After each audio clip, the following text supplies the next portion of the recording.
My RASICT mother-in-law dyed and straightened my mixed daughter's hair, so I blasted her on social media. When I left, I was explaining how my mother-in-law had dyed and straightened my 1-year-old daughter's hair behind my back while my husband and I were out one day. I was horrified and my heart was breaking for what my baby had been put through, and on top of everything it brought such an ugly side of my husband that I had never seen before. I yelled at my mother-in-law for what she had done and posted on a curly hair Facebook group about repair tips, and my husband indeed ended up getting upset at me for both things. I couldn't believe my daughter was going through this and I didn't even have the support of my husband. I was distant for a couple of days, but things blew up after I decided to take my daughter to the doctor to get her checked out. As I mentioned in my previous post, my mother-in-law had keratin treated my daughter's hair. From what I understood after researching it, it was a type of harsh chemical treatment to permanently straighten hair. After I learned this, I took my daughter in to get checked out since she was practically still a baby who had received an adult chemical treatment. I wanted to break down right there in the office when the doctor inspected my daughter and found mild chemical burns on her scalp.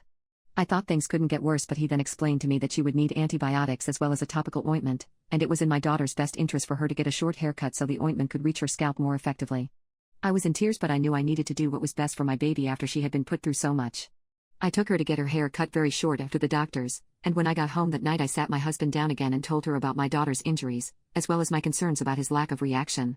The conversation ended up turning unpleasant very quickly when my husband continued to defend his mom, even after I told him about our baby's burns. All he said was that his mom was old and just trying to bond with her granddaughter. I really started to lose it, and eventually, I started raising my voice asking my husband how he could be so careless towards his own family. He threw it back in my face and said that I was being careless to his family. Then he accidentally let it slip that his mom had actually asked him about treating my daughter's hair before we left that day, and he neglected to tell me. He admitted that his mom mentioned dyeing and straightening my daughter's hair and my husband had told her to do whatever she wanted. He yelled at me and asked me how the F was he supposed to know what the hell keratin was. This was how I found out my daughter never went to a salon. My mother-in-law had done the keratin treatment at her house, so no wonder she had injured my daughter in the process. I broke down. I saw no solution or compromise in the conversation, and it just felt like my husband was hell-bent on making me feel crazy. He simply refused to admit that he screwed up, and it led to our child being physically harmed. I took my daughter to my parents' house that night, and I've been here for a few days since the night of the fight. My husband has been texting me since I left. At first the messages were apologetic and he just kept pleading with me to come home.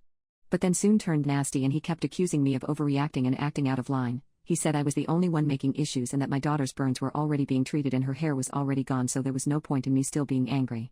I'm broken. I can barely look at my daughter because I feel so hurt knowing how I let her down, and I don't see how I could repair my marriage after something like this.